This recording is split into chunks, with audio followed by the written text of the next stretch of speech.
Hello everyone, మీరు Telangana are Andhra Pradesh student అయి ఉండి మీరు ఒకవేళ డిప్లొమా ఇన్ ఇంజనీరింగ్ లేదంటే డిప్లొమా ఇన్ అగ్రికల్చర్ ఇలాంటి కోర్సెస్ మీరు చేయాలనుకుంటే మీరు రాయాల్సిన examination Polycet. Okay, so Polycet యొక్క డేట్స్ మనకి చాలా త్వరగా వచ్చేస్తాయి. మీకు ఎలిజిబిలిటీ కండిషన్స్ ఏంటి, ఎవరు అప్లై చేయగలరు, కంప్లీట్ డీటెయిల్స్ ఈ వీడియోలో చూద్దాం.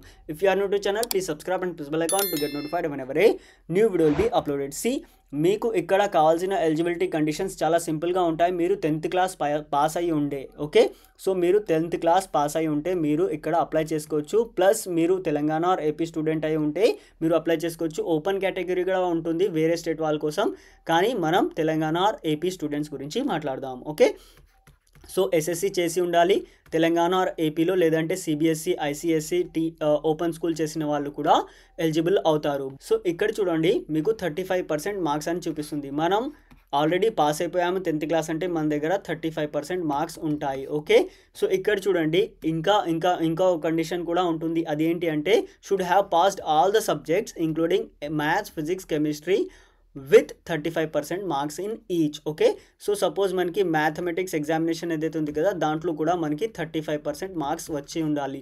సో మన దగ్గర కండిషన్స్ మనం చూసుకున్నట్టయితే మినిమం 35 వస్తేనే మనం పాస్ అవుతాం కాబట్టి 35% ప్రతి ఒక్కరి దగ్గర కూడా ఉంటాయి. ఓకే, ఒకవేళ మీరు ఇప్పుడు 10th క్లాస్ చదువుతున్నారంటే మీరు కూడా ఎలిజిబుల్ అవుతారు. ఇంకా పర్సెంటేజ్ రాకపోతే కూడా ఏం కాదు, ఫర్దర్గా మన యొక్క రిజల్ట్స్ వచ్చాక డైరెక్ట్గా దాన్ని అప్డేట్ చేసేవచ్చు, ఎలాంటి ప్రాబ్లం కూడా ఉండదు. Okay, so age restrictions POLYCET కోసం ఏమీ లేదు. బట్ మినిమం ఏజ్ మనం చూసుకున్నట్టయితే ఒకవేళ స్కాలర్షిప్స్ రావాలని అనుకుంటే అవి వేరే కండిషన్స్ ఉంటాయి. వాటికి డిఫరెంట్గా మనం ఇప్పుడు సపరేట్గా ఆలోచించాల్సిన అవసరం లేదు.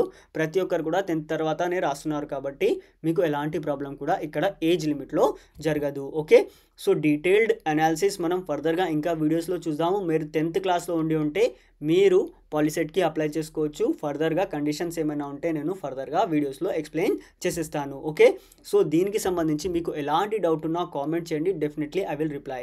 Thank you for watching the video. Please share with your friends.